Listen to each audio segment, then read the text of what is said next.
अस्सलाम नाज़रीन, आप देख रहे हैं प्रोग्राम मुकाबिल। मैं हूं अलीना शिगरी। इस्लामाबाद स्टूडियो में हमें ज्वाइन किया है सीनियर तज्ज़ियाकार हारून रशीद साहब ने और उनके साथ मौजूद हैं सीनियर तज्ज़ियाकार ज़फ़र हिलाली साहब। आज नाज़रीन कौमी असम्बली में जिस तरह से बिलावल भुट्टो ज़रदारी साहब ने कहा कि सिलेक्टेड के लफ्ज़ पे जो पाबंदी आयद की है गुज़िश्ता रोज़ डिप्टी स्पीकर कौमी असम्बली जनाब कासिम सूरी साहब की जानिब से, और जिसमें सूरी साहब ने यह भी कहा था कि जो भी इस हाउस का मेंबर है वो वोट लेकर आया है। बिलावल भुट्टो ज़रदारी आज अपनी तकरीर में कहते हैं कि ये सिलेक्टेड का लफ्ज़ गैर पार्लिमानी नहीं, ये एक अंग्रेज़ी का लफ्ज़ है जिसके मानी है चोज़न, यानी कि मुंतखब किया गया। साथ ही बिलावल भुट्टो ज़रदारी साहब ने सवाल किया कि ये किस किस्म की आज़ादी है कि जहाँ अरकान कौमी असम्बली को फ्लोर ऑफ द हाउस उन पर वो आज़ादी ना हो अपने ख़यालात का इजहार करने से, और साथ साथ वो ये भी कहते हैं कि नया पाकिस्तान सेंसर्ड पाकिस्तान है। दूसरी जानिब मुस्लिम लीग नून की नायब सदर मरियम नवाज़ शरीफ साहिबा ने मीसाके मईशत को मजाक मईशत करार दे दिया।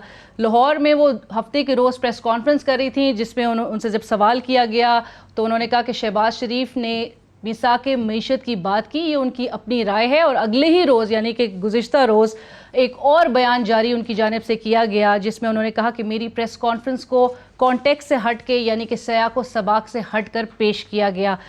वो ये भी साथ साथ उन्होंने एक बयान में कहा कि मेरे चचा पार्टी के सदर हैं, मेरा उनसे प्यार और एहतराम का रिश्ता है और उनको एतमाद में लेना मेरे फ़राइज़ में शामिल हैं।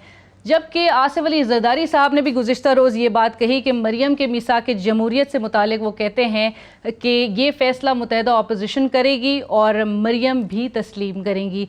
आज के प्रोग्राम में हम मज़ीद बात करेंगे पाकिस्तान की जानिब से जो बूरबन कॉन्फ्रेंस कंडक्ट की गई, जो मुनक्किद की गई, यानी कि पाकिस्तान ने एक बार फिर अफ़गान ग्रुपों को एक पैगाम दिया है कि पाकिस्तान पड़ोसी मुल्क में अमन का ख्वाहिशमंद है और साथ साथ इस अमन अमल के हवाले से पाकिस्तान की कोशिशों को क्या तस्लीम किया जाना शुरू हो चुका है, इस हवाले से हम बात करेंगे। और आखिर में हम बात करेंगे अमरीकी महकमा ख़ारजा की जानिब से जो हालिया रिपोर्ट मजहबी आज़ादी से मुतालिक जो रिपोर्ट जारी की गई है, जिसमें भारत के नाम नहाद जमहूरियत का असल चेहरा खुलकर दुनिया के सामने आ चुका है। और जो भारत में मजहबी बुनियादों पर हमले होते हैं, इस रिपोर्ट में तमाम तर बातों का जिक्र है। लोगों को ज़बरदस्ती किस तरह से मज़हब जो है उसको इख्तियार, हिंदू मज़हब इख्तियार करने पर जो है फोर्स किया जाता है, और साथ साथ बीजेपी भारत को हिंदू स्टेट बनाना चाहती है। इस हवाले से भी आज हम गुफ्तगू करेंगे। लेकिन गुफ्तगू का आगाज़, डिस्कशन का आगाज़, हारून साहब, ये जो सिलेक्टेड लफ्ज़ पे पाबंदी आयद की गई है, ये वैसे आपने तारफ तो माशाल्लाह बड़ा अच्छा करा, इंट्रो बड़ा अच्छा दिया, लेकिन ये सीनियर तज्जियाकार क्या होता है जी? एक आदमी तज्जियाकार होता है, बुड्ढे बुड्ढे नहीं, वारक के साथ आजकल यही लिखते हैं सीनियर तज्जियाकार। तो गुजारिश ये है कि ये हैं बचगाना बातें, ये सारी सियासत इतनी बचगाना सतह पे हो रही है। ये जितने प्लेयर हैं ये समझ नहीं रहे इसके इम्प्लीकेशन, बशमूल इमरान खान साहब जो कुछ ये कर रहे हैं उसकी। जब आदमी जज्बात का शिकार होता है, हिजान में मुब्तला होता है, ये मस्खरापन कर रहा हो, ये एक बड़ा सीरियस काम है। ये 22 करोड़ इंसानों का मुल्क है जो एक बड़ी मुसीबत में फंस गया है। ये मुसीबतों में पहले भी फंसा है, निकल आते हैं। कौमें मसाइब का, मुश्किलात का, उफ्ताद का शिकार होती है, वो दायमी नहीं होती कोई उफ्ताद। जैसे मैंने उस दिन अर्ज किया था, जर्मनी खंडर बन गया था, लंदन भी खंडर था, जापान भी खंडर था, फिर वो राइज कर जाते हैं। शर्त यह है कि सही तरीके पे अमल करें। अब ये जो बिलावल साहब जो बयानात दे रहे हैं, बड़ी मुश्किल से मैं सुनता हूँ। और ये मोहतरमा कुलसूम नवाज़, मरियम नवाज़, सॉरी वो तो उनके वालदा मोहतरमा का नाम था। तो मोहतरमा मरियम नवाज़ जो हैं वो जो बयानात दे रही हैं, यानी आप ये देखिए, सिलेक्टेड भी मैं बाद में आता हूँ, कि आउट ऑफ कंटेक्स्ट मेरा बयान दिखाया गया। What out of context? आप जा रही हैं लाइव, उन्होंने दिखा दिया। आपने कहा कि चचा का नुक्ता नज़र मुख्तलिफ हो सकता है, हमारा मुख्तलिफ हो सकता है। अब आप कह रही हैं कि नहीं, मेरी ये मुराद नहीं थी, आपकी यही मुराद थी जो आपने कहा। चूंकि फिर दूसरी दफ़ा भी आपने वही बात कही एक तरह से कि शहबाज शरीफ को एतमाद में लिया जाएगा। नायब सदर सदर को एतमाद में लेता है, सदर एतमाद में लेता है नायब सदर को, जनरल सेक्रेटरी को, या तो उनके सदारत से हटाएं।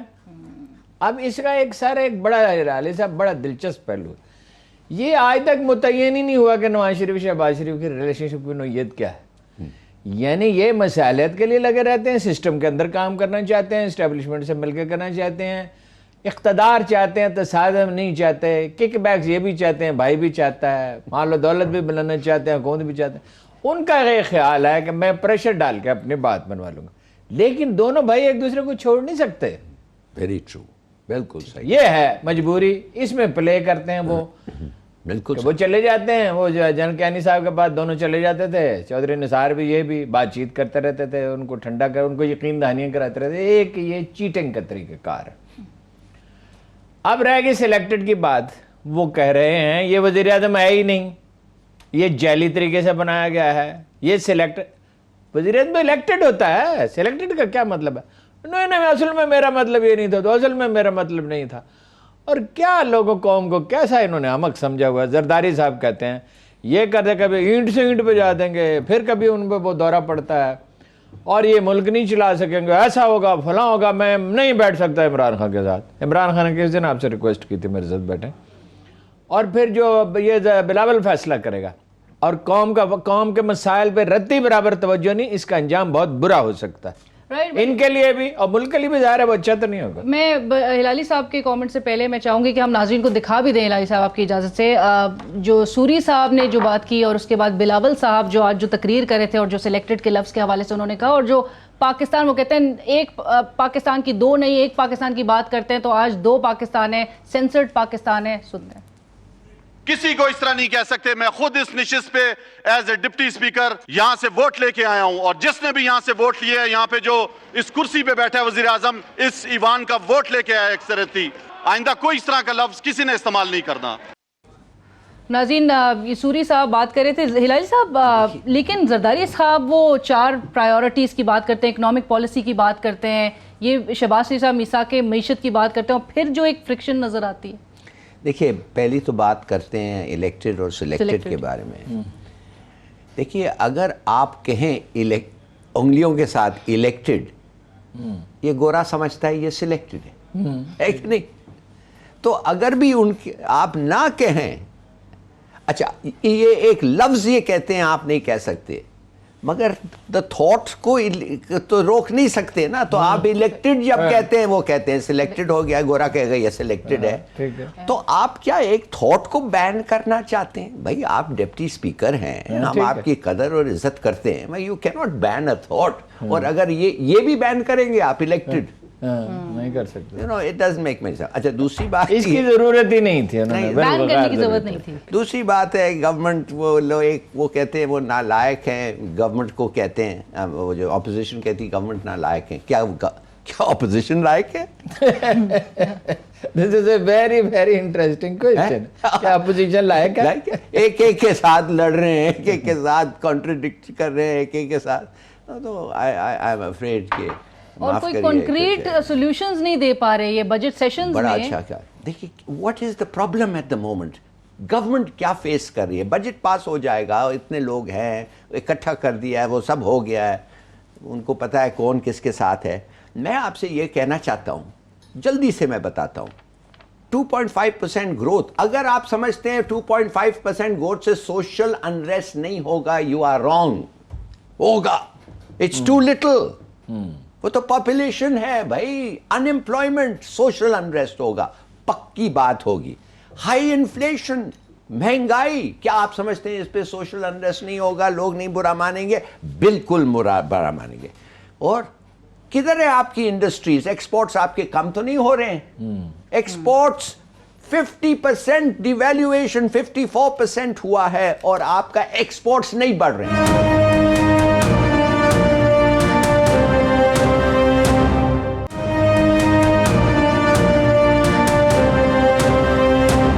बिजनेस कम्युनिटी के लिए कुछ ऐसे लोग लाएं जो बिजनेस इस वक्त डर गया है, बिजनेस नहीं आ रहा है, तो अब आप सही है, बिल्कुल। देखो जी, ये बहुत अहम पॉइंट। सरमाया बहुत शाही होता है, बड़ी जल्दी खौफजदा होता है। अगर किसी को ख़तरा हो मेरा पैसा ज़ाया हो जाएगा तो इन्वेस्ट नहीं करता। सादा सा उसूल हम सब जानते हैं, स्टेबिलिटी हो, अमन हो, इंसाफ मिल सकता हो, निस्बतन यानी अदालतें फैसले कर सकती हों जल्दी, और किसी को अपना ये अंदेशा न हो कि मैं लुट जाऊंगा, और मेरे साथ चीटिंग हो जाएगी तो सरमाया आता। दुनिया में भर में सरमाया कहाँ जाता? दुबई में क्यों जाता है सरमाया? दुबई में क्या रेत के टीले हैं, कुछ भी नहीं है। वैसे मैं एक सवाल जरूर एक मिनट, एतमाद पैदा करें। वजीर आजम साहब को गलत मशवरा दिया गया कि डराएं। खौफ ऐसी चीज है, ये वो वेपन है जो बहुत सिलेक्टिवली जिंदगी में यूज करना चाहिए, वेरी केयरफुली। अब ताज़ा खबर यह है कि बैंकों को खत लिख दिया है कि ये आखिरी हफ्ता है, बेनामी अकाउंट्स वालों को बता दें, और ये FATF के कवानीन को भी ज़ाहिर है उसको भी वो करना है, मुतमईन करना है। बेनामी खातेदारों के मामला दुरुस्त करें, कोई सिफारिश कबूल नहीं की जाएगी और किसी को माफ़ नहीं किया जाएगा। ये देखिए, आप ये सब करें, खौफ पैदा न करें, एतमाद पैदा करें। मेरे पास पैसे हैं, फ़र्ज कीजिए 10 लाख रुपए या 10 करोड़ या 10 अरब मैं इन्वेस्ट करना चाहता हूँ, मुझे मालूम होना चाहिए मेरे साथ कोई ज्यादती नहीं होगी। एतमाद अगर पैदा हो जाएगा, बहाल हो जाएगा, तो इन्वेस्टमेंट के लिए क्लाइमेट ठीक हो जाएगी। ये बिगड़ा हुआ सरमायाकार है इस मुल्क का, और इसमें कसूर उससे ज़्यादा हुकूमतों का है। नून लीग की हुकूमत तो उनसे कहती टैक्स देने की ज़रूरत ही नहीं, हमें चंदा दो, हिस्सा दो, चंदा दो, टैक्स देने की कोई ज़रूरत नहीं, तो अपने वोट पक्के करते थे। अभी एक क्लिप चल रहा है सोशल मीडिया पे, मैंने आज पता करने की कोशिश, मुझे पता नहीं चल सका कौन सा है। वो कहते हैं कि हमारे देहात में, उन्होंने बताया कि बाद देहात में बिजली का कोई मीटर ही नहीं था, सिरे से वो कुंडे डाल के वो बिजली कराची में भी होता था, कबायली इलाके खुला में बिजली मिल रहा था उनको, स्टेट की रेट मौजूद नहीं है। करेक्ट। यानी ड्रामा किस बात का दे रहे हैं इमरान खान साहब? डरा किस रहे हैं? वो तो जिस आदमी ने जाके कार्रवाई करनी है, पुलिस वाले ने, महकमा माल वाले ने या FBR वाले ने, वो तो रिश्वत लेके वापस आ जाएगा, कार्रवाई तो वो करेगा नहीं। बिल्कुल। ये दूसरी बात यह, सर बात लंबी होगी, मैं माफी चाहता हूँ। कोई जेन्युइन काम रातों रात नहीं होता, ड्रामाई तब्दीली गलत होती है। हर अच्छा काम बतदरीज होता है, ईंट पे ईंट रखी जाती है तो दीवार बनती है, इसी तरह छत बनती है, इसी तरह घर बनता है, इसी तरह मुल्क बनते हैं, बतदरीज मेहनत से। हिजान का शिकार ना हो, सोच समझ के फैसले। राइट, बट सर हिलाली साहब, बिलावल आज जिस तरह कह रहे थे असेंबली में कि ये जो टैक्स चोरों की बात करते थे इमरान खान साहब, लुटेरों की बात करते थे, डाकुओं की बात करते थे, उनके लिए एमनेस्टी स्कीम्स लेकर आ रहे हैं, रेमिटेंसेस, टैक्सेस, आपके फॉरेन डायरेक्ट इन्वेस्टमेंट, तमाम रेशियो जो है, तमाम फिगर्स जो हैं वो डाउनवर्ड ट्रेंड शो कर रहे हैं, मनफी रुझान दिखा रहे हैं। तो इसका मतलब क्या ये है कि पिछली हुकूमतें, और जो बिलावल ने कहा कि यानी कि पिछली हुकूमतें फिर बेहतर परफॉर्म कर रही थी? देखिए, बिलावल इमरान खान ने ये तो ज़रूर बात की थी कि मैं एमनेस्टी नहीं दूंगा। एमनेस्टी का मतलब ये है कि जो टैक्स नहीं पे करता है उसको हालांकि सज़ा होनी चाहिए, बाद में उसको माफ़ हो जाता है, और जो टैक्स पे करता रहा है वो टैक्स ईमानदार आदमी को कोई इंसेंटिव नहीं है और झूठे को इंसेंटिव। ये था उसका ओरिजिनल आर्ग्यूमेंट, बड़ा सही आर्ग्यूमेंट था, लॉजिकल आर्ग्यूमेंट पे। अफसोस ये है कि ये लॉजिक पे हम नहीं चलते। अब आपको पैसे चाहिए, अब आप दो तरीके हैं आपसे पैसे लेने, और जो करना है करो, और उस तरीके से, या आपको कहो यार 2 रुपये दे दो और बाकी पैसे तुम अपने पास रख लो, वो डॉक्यूमेंट आ जाएं, इकॉनमी में आ जाएं। और इनको फिर मशवरा मिला कि ये बेहतर रास्ता है, तो he followed that route. He is not being illogical. कौन कहता है, और वो कुछ भी नहीं जाहिर है इस पे। कौन कहता है कि चोरी को रिवॉर्ड होना चाहिए? नो। मगर अगर दुनिया ही ऐसी है, अगर आपको वो पैसे कभी मिलेंगे ही नहीं, डॉक्यूमेंटेशन होगा भी नहीं, आपको बेनिफिट मिलेगा ही नहीं। देखिए, मैं कहता रहता हूं, इनके साथ मैं लड़ता हूं कि क्यों नवाज शरीफ साहब को छोड़ें, अगर 60 बिलियन भी वो दे दें, चोरी किया है उसको सजा मिलना चाहिए। मगर अभी मैं समझूंगा, अगर आपके पास 60 बिलियन आके क्या क्या नहीं कर सकते हैं, तो मैं कहूँगा अच्छा यार, फिर चलो यही अगर तरीका है वो पैसे वसूल करने का, तो मानना पड़ेगा। पर हारून साहब, हिलाली साहब ने सोशल अनरेस्ट का जिक्र किया है, आपको लगता है कि वो एक क्रिएट होता हुआ दिखाई दे रहा है? नहीं, वो तो डेफिनेटली होगी, वो ऑलरेडी है, मौजूद है, सिर्फ लोग हमारे मोहतात हैं। हमारे लोग समझते हैं रोज़ रोज़ हुकूमतों की उखाड़ पछाड़ से तबाही आती है। इस खत्ते का एक ख़ास मिजाज है, कौमों के मिजाज सदियों में बंधे, सैलाब में, जल्जलों में, तबाही में, भूख में, ये सब्र का, पेशेंस का मुजाहरा करते हैं, रेजिलियंस का मुजाहरा करते हैं। लेकिन इसका ये मतलब नहीं है कि हुकूमत लापरवाह हो जाएं लोगों की तरह। हुकूमत तो बनाई ही गरीब आदमी की मदद के लिए जाती है, अमीर आदमी को हुकूमत की क्या ज़रूरत होती है? वो तो उनसे टैक्स ले, गरीब आदमी पे खर्च करे। हुकूमत का काम है मुल्क का दिफा करना, टैक्स जमा करना और लॉ एंड ऑर्डर गारंटी करना। बाकी सब चीज़ें उसके बाद आती हैं, तालीम और सेहत और ये सब चीज़ें अहम हैं ज़िंदगी में। सोशल अनरेस्ट तो पैदा होगी इस वक्त ये लेकिन मेरा ख्याल है लोग सब्र का मुजाहरा करेंगे अगर बेहतरी के लिए सफ़र शुरू हो जाए। आप नज़रअंदाज ना करें इस बात को, आम आदमी के सेंटिमेंट्स को। उसके लिए एक जामे हिकमत अमली मौजूद नहीं है कि हम जानते हैं, हुकूमत के पास भी मौजूद नहीं है, एस्टैब्लिशमेंट के पास भी मौजूद है, किसी के पास एक जामे खाका नहीं है। ईजान और जज्बात का जाए, वज़ीर आज़म साहब बात करते करते अभी थोड़ी देर पहले उन्होंने बड़ी अच्छी गुफ्तगू की एक चैनल पे कि हम चाहते हैं गरीब आदमी का भला। हम दो चीज़ें चाहते हैं, गरीब आदमी का भला हो, इसके लिए मुश्किल हालात में 190 अरब रुपये रखें, एहसास प्रोग्राम है, और हम ये चाहते हैं कारोबार की आज़ादी हो, आसानी हो। ये दोनों बातें बड़ी अच्छी, लेकिन उसके लिए मतलूबा माहौल पैदा करना है। ये मैं बार बार कहता हूँ, ये ठंडे दिल से करने का काम है, हिकमत से, ताम्मल से, सब्र से। जब मैं असम्बली में लोगों को मुराद सईद को बोलते हुए देखता हूँ, काम तो उसने अपनी वजारत में तो बहुत अच्छा किया, काबिल रश्क है, उसे हर आदमी को शाबाश देनी चाहिए, मुराद सईद लगा हुआ मेहनत कर रहा है। लेकिन वो बच्चा ये नहीं समझता कि जब वो चीखेगा और माहौल में कशीदगी पैदा होगी, आपकी जिम्मेदारी ज़्यादा है। अगर बिलावल चीखता है उसका बाप गिरफ्तार है, अगर मरियम चीखती है वो ओवर एम्बिशियस है, उसे हुकूमत में आना है और उनको ट्रबल सूट करती है। आपको तो नहीं सूट करती वज़ीर आज़म साहब। मुराद सईद को समझाएं, जिस तरह उसने अपनी वजारत में बहुत अच्छा काम किया है, इस तरह ये बात समझ ले कि इजहार ख्याल में किन लोगों की हम बात करते हैं, पढ़ते हैं। वो उस दिन बड़ा हमें समझा रहे थे इमरान खान साहब, रसूलुल्लाह सल्लल्लाहु अलैहि वसल्लम की अताअत नहीं की तो बड़ी ख़राबी पैदा हो गई, और इय्याका नअबुदु व इय्याका नस्तईन। जब पॉलिसियाँ बनाने का वक्त आता है तो सब कुछ भूल जाते हैं कि उन्होंने दुनिया की बदतरीन मखलूक के मुकाबले में किस सब्र का मुजाहरा किया। जो उन पर कूड़ा फेंकते थे उनको कत्ल करने के मंसूबे बनाते। जनाब अली करमल्लाह वजह का वाक़या है कि आदमी जंग में उनके सीने पर चढ़ गया, वो जनाब अली ने उसको गिरा लिया। उसने आपके मुंह पे थूका, कितनी गलीज़ हरकत होती है मुंह पे थूकना, और ऐसे मोतबर मोहतरम शख्सियत पे उन्होंने उसको छोड़ दिया। लोगों ने कहा ये क्या किया? कहा भाई अब मुझे गुस्सा आ गया था, मैं उसे कत्ल करता तो अपने गुस्से की वजह से करता। वैसे जंग में जो है मुकाबल फौजी को ज़ाहिर है आप उस जंग में मिठाई तो नहीं बंटी जाती, तो मारा ही जाता है।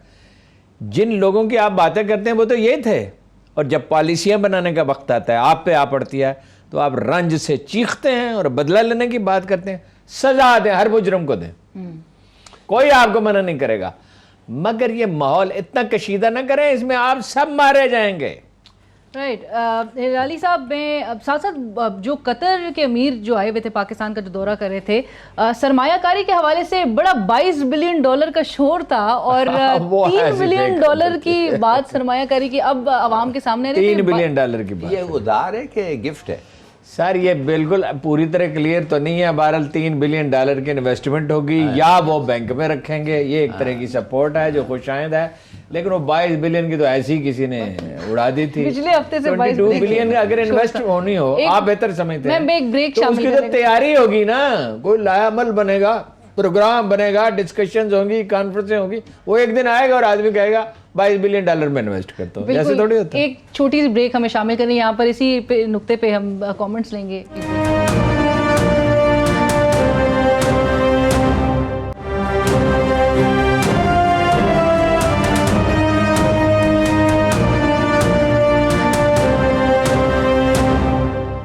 नाज़रीन welcome back after the break. Break के बाद हम बात करेंगे बूरबन कॉन्फ्रेंस के हवाले से। हिलाली साहब, आने वाला कल अफगानिस्तान के लिए क्या लेकर आ रहा है सर, और पाकिस्तान की जो कोशिशें हैं इनको वाकई में इंटरनेशनल फ्रंट पे भी तस्लीम किया जाएगा? पहले पाकिस्तान की कोशिश को मानना चाहिए, पाकिस्तान की कोशिश की तारीफ़ करना चाहिए, और साथ साथ चीन की कोशिश को भी तारीफ़ करना चाहिए। इसलिए कि शायद लोगों को इतना ये पता नहीं है, मगर इस वक्त या थोड़ा से 1-2 दिन पहले चीन में एक तालिबान का डेलीगेशन, तालिबान आपको पता है इस कॉन्फ्रेंस में शरीक नहीं है, तालिबान की डेलीगेशन उधर गई है, और चीन भी पूरी कोशिश कर रहा है कि रुकावट हो। देखिए ये लोग जो आए हैं ये हमारे दोस्त हैं, हमारी दोस्ती बढ़ाना चाहते हैं। हिकमत यार आने के साथ तारीफ़ किया पाकिस्तान के, कहने लगा पाकिस्तान हिस्सा ले रहा है, पाकिस्तान चाहता है कि हम एक साथ लें। मैं हिकमत यार साहब को बड़ी अच्छी तरह जानता हूँ, कौन नहीं जानता है। फॉरेन ऑफिस में आपको पता है जब से शुरू हुआ है हम इन लोगों के साथ बातचीत करते रहे। मैं सिर्फ एक दो सवाल पूछना चाहता हूँ। अब तो दोस्ती का माहौल है, दोस्ती का मतलब है दिल से बात करो। दिल से मैं इनसे पूछना चाहता हूँ कि तुम्हारे को 5 मिलियन लोगों को हमने पनाह दिया था, 5 मिलियन लोगों को हमने काम करने की इजाज़त दी थी, बिजनेस करने की इजाज़त दी थी, हमने उनको अपने स्कूलों में भी जाने की इजाज़त दी थी, है कि नहीं? हम उनके लिए लड़े और मरे भी हैं सोवियट्स के खिलाफ। और हमें मिला क्या? गालियाँ, इनग्रेटिट्यूड। माने अ मैन लाइक कारजाई आके कहता है Pakistan is my second home, और उसके बाद वही जमीन जो उसका कंट्रोल है वो खोल के हमारे दुश्मन हिंदुस्तान को कहता है आओ इधर, तुम्हारे जासूस लाओ, काउंसलेट्स लाओ, तुम्हारी इंटेलिजेंस एजेंसीज लाओ, हमें पैसे दो, लड़ो इनके खिलाफ, माने जाओ इनके खिलाफ। मैं जानना चाहता हूं ये प्रॉब्लम क्या है। परसों में एक इंटरव्यू देख रहा था टीवी पे, अफगानिस्तान का एक क्रिकेट लंदन में, क्या गालियां दे रहा था वो आदमी पाकिस्तान को। ये पाकिस्तान, भाई तुम लंदन में बैठ के क्रिकेट में तुम्हारे कैंप्स में तुम क्रिकेट सोचे। तुम्हें ईरानियंस नहीं जाने देते थे कैंप में। हम कहते हैं जाओ बाहर कुछ करो, ये तुम्हारा मुल्क है, ये हमारे भाई हैं, ये वो। ये इस किस्म का क्या रिएक्शन जो होता है, आई एम सॉरी, मैं नहीं चाहता कि ऐसे लोग इस मुल्क में रहें। मैं नहीं चाहता कि हमारे ट्रांसपोर्ट और रोड्स और सब चीज़ यूज़ और अब्यूज़ करें। आई एम सॉरी, ये और हमारा सबसे बड़ा दुश्मन का सबसे बड़ा दोस्त ये है। उनका टेरिटरी अफगानिस्तान को वो एक्सप्लॉइट करने दे रहे हैं, हमारे खिलाफ तालियां बजा रहे हैं। ये क्या मुल्क है? देखिए, ये हिकमत यार ने इन्हीं इश्यूज को एड्रेस किया। एक बात तो यह है कि 100% मैं इससे मुत्तफिक हूँ जो कि हिलाली साहब ने कहा। पाकिस्तानियों के दिल दुखाए गए हैं, बहुत तकलीफ पहुंचाई गई है। हमने उन्हें पनाह दी, उन्हें हर तरह की आज़ादी दी, हमारे लोग वहाँ जाके लड़े और मरे, मगर हिकमत यार को इसका एहसास था। उसने एक तो मेहरबानी की, मैं जमात इस्लामी की लीडरशिप का शुक्रिया अदा करता हूँ, उनको ब्रीफिंग के लिए उन्होंने बुलाया हिकमत यार को, उनके देरीना ताल्लुकात है तो मुझे उसमें उन्होंने शरीक होने की इजाज़त दी। हालांकि एक अखबार नवीस वहाँ नहीं जा सकता था, मगर मैंने कहा कि मैं तो उनके ज़ाती दोस्त की हैसियत से जाने चाहता हूँ। उन्होंने मुझसे कहा आ जाए, मैं उनकी इजाज़त से आ रहा हूँ हिकमत यार की। फिर उसके बाद मैंने उनके साथ गया, रास्ते में वो जब तक होटल में पहुँचे तो मैं उनके साथ गुफ्तगू करता रहा। उन्होंने कहा यह अजीब बात है कि हमला रूस ने किया था और रूस को बाद में अमेरिकन इम्पीरियलिज्म रिप्लेस करता है, और रूसी जो है उस वक्त एक एक्सपेंडिंग वो अपनी ताकत थी, और क्यूबा तक में उनके असरात थे, और सारी दुनिया में सोशलिज्म फैल रहा था, और मुसलमान मुल्कों के नाम लिए यमन, सीरिया, कहाँ ये मिस्र में सोशलिज्म आ रहा था, और रूसियों के साथ उनके मरासम थे। और वहाँ एक जंग लड़ेगी जो उन्होंने कहा हमने तनहा नहीं लड़ी है, हमारी मदद की गई, सबसे ज़्यादा पाकिस्तान ने हमारी मदद, वो जंग हमने जीती। फिर उन्होंने कहा ये कितनी अजीब बात है कि उसके बाद ये इसको पाकिस्तान और अफगानिस्तान की लड़ाई बना दिया गया। पाकिस्तान तो किसी मामले में कसूरवार नहीं था। अब ये कहा जा रहा है कि ड्यूरेंट लाइन, और इसमें उन्होंने कहा कि हमारे मीडिया का बड़ा कसूर है, और इंटरनेशनल मीडिया काबल से पाकिस्तान के खिलाफ जहर फैलाता। और हमारा जो यहाँ पाकिस्तान की मीडिया, अगरचे उन्होंने नहीं कहा, मैंने कहा हमारे मीडिया में भी गैर मोहतात रवैया इख्तियार किया जाता है, समझा नहीं जाता। मैंने कहा उनसे एक मैकेनिज्म होने चाहिए कि ठीक इन्फॉर्मेशन अफगान अवाम तक पहुँचे और पाकिस्तानी अवाम तक पहुँचे। उन्होंने बहरहाल ये कहा बुरबन कॉन्फ्रेंस के बारे में, जो जनाब शमशाद अहमद जो फॉरेन सेक्रेटरी थे साबक, उनका अदारा है research for piece initiative, Lahore centre for Peace Research, ये उन्होंने तुर्की में भी 2 कॉन्फ्रेंसें की हैं, और यहाँ भी। और वो इसमें आइडिया क्या है, इस खत्ते में अमन हो, इसके इर्द गिर्द अमन हो। उनके पुराने राब्ते हैं, जैसे हिलाली साहब के राब्ते हैं फॉरेन ऑफिस में होने की वजह से बहुत से ममालिक में। इसकी खुसूसियत ये थी इस कॉन्फ्रेंस की कि ये अफगानों के दरमियान डायलॉग के लिए किया गया, यानी वो सब यहाँ जमा हुए। मैंने पूछा जो लोग उसमें शरीक थे बाद से कि क्या इसका माहौल अच्छा था? उन्होंने कहा बहुत अच्छा था। क्या इसका कोई फ़ायदा हुआ? उन्होंने कहा हाँ, ऐसे इंटरेक्शन का मौका बहुत कम मिलता है। और हिकमत यार का इसरार इस बात पे था कि अगर तालिबान और हिज़्ब इस्लामी, जिसके 250 के हाउस में 48 मेंबर्स हैं, और उन्होंने मुझे ये बताया कि हिज़्ब इस्लामी में अब इत्तेहाद है, कोई इख्तलाफ नहीं। उनका रूसियों ने कोशिश की, अमरीकियों ने कोशिश की, लेकिन हिज़्ब इस्लामी अब मुत्तहिद है और पाकिस्तान इसमें मदद कर सकता है। वो बार बार कहते थे कि क्या में अमन के लिए पाकिस्तान का रोल सबसे ज़्यादा अहम है। जो स्टेबिलिटी वहाँ होगी तो यहाँ भी होगी। और ये भी मैंने आपको बताया कि उन्होंने, अच्छा फिर एक अजीब व गरीब उन्होंने इंकशाफ किया। उन्होंने ये कहा कि जब मैं वहाँ था ईरान में, तो ईरानियों ने मुझे अमेरिका के हवाले करने की कोशिश की और मुझे कहा गया, एक उन्होंने अफ़गान लीडर का हवाला दिया कि उससे निकल जाने के लिए कहा गया और उसको अमेरिकी ड्रोन ने मार डाला। और लेकिन मैंने ये एहतियात की, वो मैं कभी फिर तफसील से बयान करूँगा, अखबार में बयान करूँगा, टीवी प्रोग्राम में देने। हिकमत यार को इसका बड़ा तजर्बा है कि किस तरह खुफिया नकल व हरकत की जाती है, वो बड़ा कॉन्शियस है। तो उन्होंने कहा मैंने रात की तारीकी में सफ़र का आगाज़ किया और सूरज निकलने से पहले मैं अफ़गानिस्तान में दाखिल हो चुका था, तो मैं बच गया। मैंने उनसे ये भी पूछा कि क्या आप महफूज महसूस करते हैं अफ़गानिस्तान में? उन्होंने कहा इसके बारे में तो यकीनी तौर पे कुछ भी नहीं कहा जा सकता। मुझे याद है 92 में मैं उनसे मिलने के लिए गया पाकिस्तान और अफ़गानिस्तान के हाइट पे, पड़ा चिनार से ऊपर, तो वहाँ एक मिज़ाइल का मलबा पड़ा था। मैंने पूछा ये मिज़ाइल कहाँ से आ गया? उन्होंने कहा ये रूसियों ने फेंका था मारने के लिए उसको। बहरहाल ये इस कॉन्फ्रेंस, चाहे ये बहुत बड़ा तारीख़ी वाक़या न हो, लेकिन ये एक पॉजिटिव कदम है, इससे फ़ायदा होगा। चीन भी कोशिश कर रहा है, ये बात ठीक है, रूस भी कर रहा है, तुर्की भी कर रहा है, जुल्म खलीलजाद वो अमरीकी भी कर रहे हैं। अमरीकी वहाँ से जाना नहीं चाहते हैं मुकम्मल तौर पे। CIA, पेंटागन और एडमिनिस्ट्रेशन में इस पर इख्तलाफात हैं, लेकिन इन्हसार इस पे है कि अफ़गान अगर एक दूसरे से लड़ते न रहें और मुत्तहिद हो जाएं और इंडिया से अपना पिंड छुड़ाएं। इंडिया के हिलाली साहब, अफ़गानिस्तान के एक पहाड़ी सिलसिले का नाम है को हिंदू कुश। अफ़गानिस्तान के इंडिया के साथ कभी खुशगवार ताल्लुकात नहीं रहे, और जो लीडर वहाँ ये कोशिश कर रहे हैं, जो ऑब्वियसली मर्सनरीज अमरीकी माँ पर, तो वो अपनी कौम का भला नहीं कर सकते। अफ़गान अवाम का पाकिस्तानी अवाम का रिश्ता है 1000 साल का। हमारा ईरान के साथ भी रिश्ता है, हमारा अरबों के साथ भी रिश्ता है, ये फितरी रिश्ते। राइट, उनकी मीडिया पे भी कहते हैं भारत का बड़ा ये इन्फ्लुएंस। हिकमत यार ये जो बातें कर रहे हैं ना, ये बातें माफ़ करिए हम सुन सुन के तंग आ गए हैं कि हमारी दोस्ती, हमारी ये और हमारी वो। इसको क्यों नहीं बयान देता है? कहता है कि मैं हिकमत यार हिज़्ब इस्लामी के बिहाफ पे कहता हूँ, डुरैंड लाइन में एक्सेप्ट करता हूँ। कहो, तुम्हें पता है ना कि सात धड़ जो मुजाहिदीन और इस ये सरबराह 7 ग्रुप्स का ये जो सरबराह होता था, पैसे किधर से आते थे? कौन देता था? ये तो ज़ियाउल हक का फेवरेट था। क्यों अहमद शाह मसूद हमारे साथ लड़ा?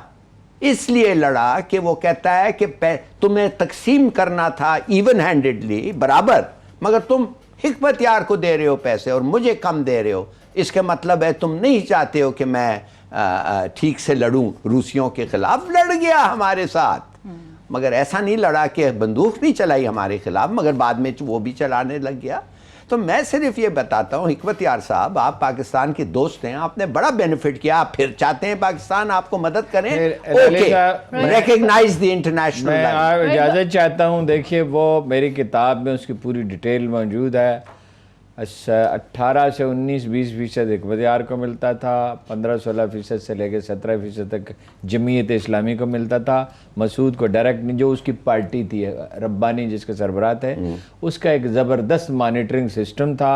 जितनी कार्रवाई होती थी उतने पैसे दिए जाते थे। ज़ियाउल हक ये चाहता था हिज़्ब इस्लामी यानी हिकमत यार की पार्टी और जमीयत इस्लामी मिलकर एक हुकूमत बनाएं जिसमें छोटी पार्टियों को भी शामिल करें। वो एक कंसेंसस गवर्नमेंट चाहता था, अमरीकी नहीं चाहते थे। अमरीकियों ने उसको सैबोटाज किया, अमरीकियों ने हुजड़ी कैंप का असला उड़ाया। ये तो ये यहाँ थ्रू अस माफ करिए, थ्रू अस सही कह रहे हैं आप। I don't believe it. नहीं सर, बात यह है कि वो अमरीकी उस वक्त इंसिस्ट कर रहे थे कि जी इनको असला न दिया जाए और रूसियों को सिर्फ पैसे ही दिया जाए। हिकमत यार ने कहा सिर्फ पैसे पे सारे इत्तफाक कर ले, मैं भी कर लूंगा, बाकी न करें तो भाई अपने लोगों को कैसे रोक सकता हूँ। ये सूरत हाल थी। चलिए, आपको उसने बताया। मैं आपको एक और ख़बर देना चाहता हूँ कि खलीलजाद साहब जो हैं, जुल्म खलील, जो मैं सेकंड हैंड अमेरिकन कहता हूँ, जो हमारे खिलाफ जहरीले दुश्मन हैं हमारे एक ज़माने में, अब वो हमारे दोस्त बनना चाहते हैं। नहीं, वो अब क्या हमारे दोस्त नहीं, मैं बनेंगे? बता रहा हूँ कैसे। वो अपनी गवर्नमेंट माने अमेरिकन गवर्नमेंट को कहना चाहते हैं कि पाकिस्तान को असिस्टेंस और एड रिस्टोर करें। उनका ख्याल ये है कि अगर वो ये चीज़ कर सके तो वो जो हमारी एनिमोसिटी है उसके खिलाफ, जो दुश्मनी है, जो नफरत है, वो कुछ कम हो जाएगी। सर पाकिस्तान जो है वो कमज़ोर मुल्क नहीं है। आजकल क्या हो रहा है आपके इल्म में होगा, इंडिया भीख मांग रहा है कि ये हमें रास्ता दिया जाए। ये जो परवाज़ें उनकी बंद कर दी हैं, अफ़गानिस्तान जाने के लिए उन्हें कितना वक्त चाहिए? 9-10 घंटे। अफ़गानिस्तान से राब्ता ही नहीं रह सकता।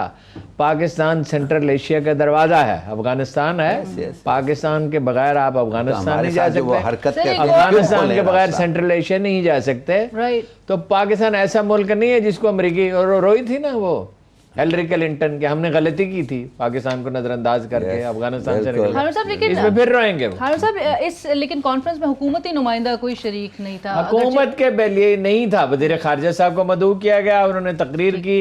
अफगान सफीर ने कहा मैं आना चाहता हूँ, उन्होंने कहा हम आपको फिर बुलाएंगे, बड़े एहतराम के साथ बुलाएंगे। यहाँ पे न तालिबान है, चूंकि वो ऑलरेडी दोहा मुज़ाकरात में हैं, जिससे कोई नतीजा नहीं निकल रहा है। निकल आए तो अच्छी बात है, कोई ना कोई इनसे। लेकिन अफगानिस्तान मेरा ख्याल है कि पहली दफा मुस्बत इशारे मिले हैं, अमन की तरफ जा सकता है। और अफगान सदर का दौरा भी अभी 27 अफगानिस्तान के सदर का दौरा है, उससे भी अच्छी तवक्कुआत वाबस्ता की जा रही हैं। शर्त वही है जो हिलाली साहब ने कहा, दिल से बात करें, दिखावे की बातें न करें। दिल से बात करें, दिखावे की बातें ना करें। और अफगान सदर के दौरे के हवाले से भी अच्छी तवक्कुआत हैं, हारून साहब कह रहे हैं। एक ब्रेक शामिल करते हैं यहाँ पर।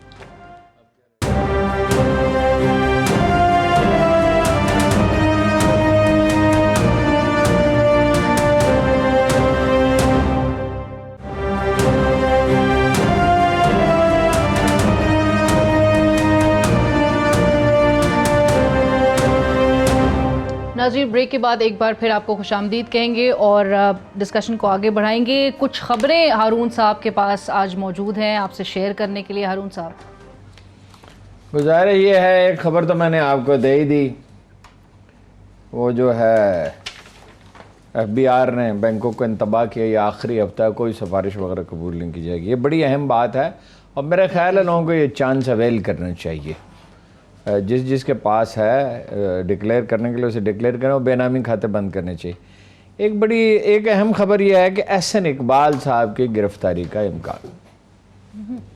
डिप्टी कमिश्नर नारोवाल जो हैं, उन्होंने जो स्पोर्ट्स कॉम्प्लेक्स बना रहे थे 2.9 बिलियन का, 2.99 बिलियन का, यानी 3 अरब रुपये, 1 करोड़ रुपये कम, 3 अरब रुपये का, उस पर पैसे वो लगे नहीं हैं।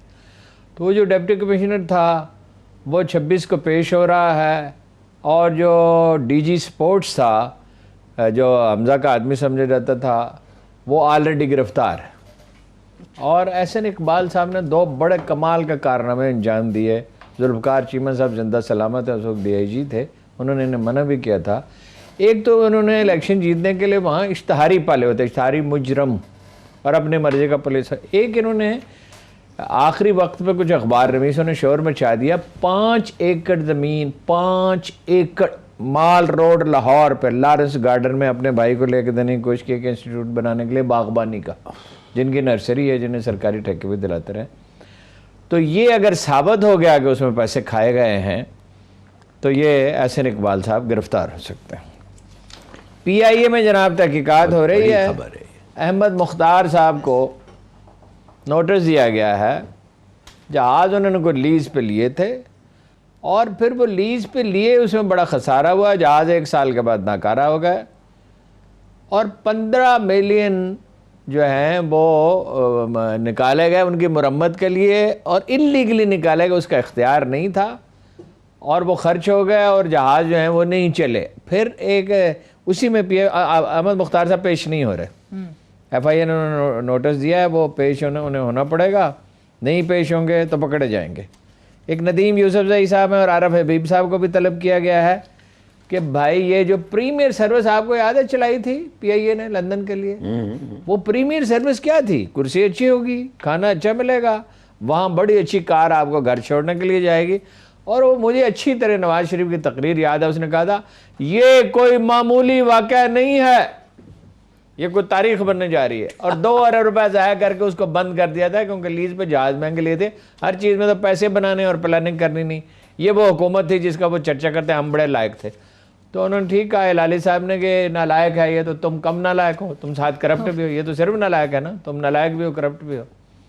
अच्छा ये है जनाब खबर। और जनाब वाला university of engineering and technology, registrar Mohammad Asaf और controller exam Zargham Nusrat. Higher education commission ने कहा है कि इन्होंने अपने जो तजुर्बे के सर्टिफिकेट दिए कि हम फलां जगह काम करते हैं, जब इन्हें भर्ती किया गया वो जाली निकले हैं।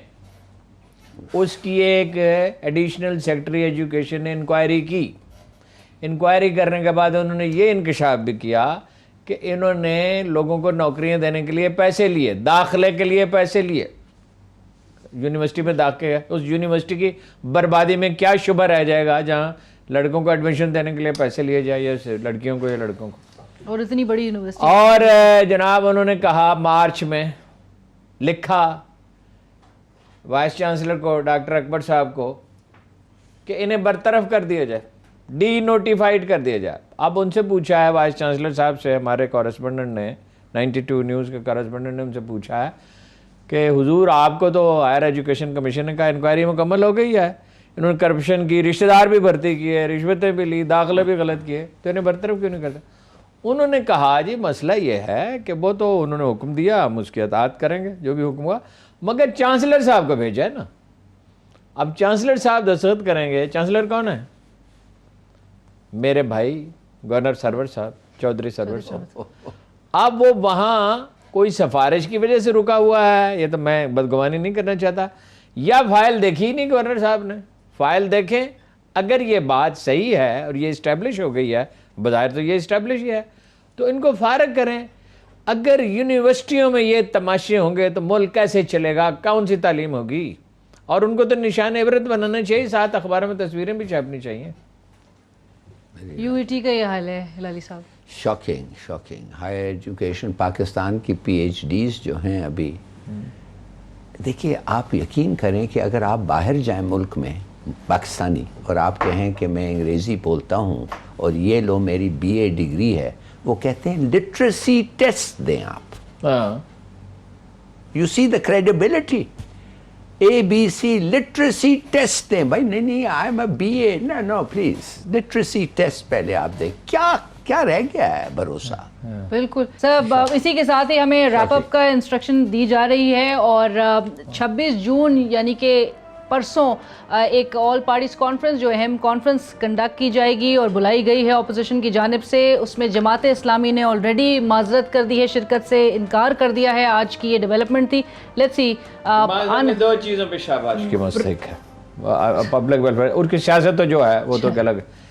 एक उन्होंने जो अफगान पीस प्रोसेस में, चाहे वो बराए नाम कंट्रीब्यूशन हो, वो करें, ठीक है। और दूसरा ये जो उन्होंने ये हकीमाना फैसला किया है, वो पहले हिकमत यार ने आज एक जुमला, ठीक है बस सर, सॉरी एक जुमला उन्होंने कहा आप तालिबान के साथ अलायंस कर ले। वहाँ जमात इस्लामी के एक लीडर ने कहा, उन्होंने कहा आप कर लें यहाँ समीउल्लाह के जानशीनों के साथ अलायंस कर ले, मैं भी वहाँ कर लूंगा। मगर मजाक में ये बात, चलें कल तक के लिए इजाजत दीजिए। अल्लाह हाफिज।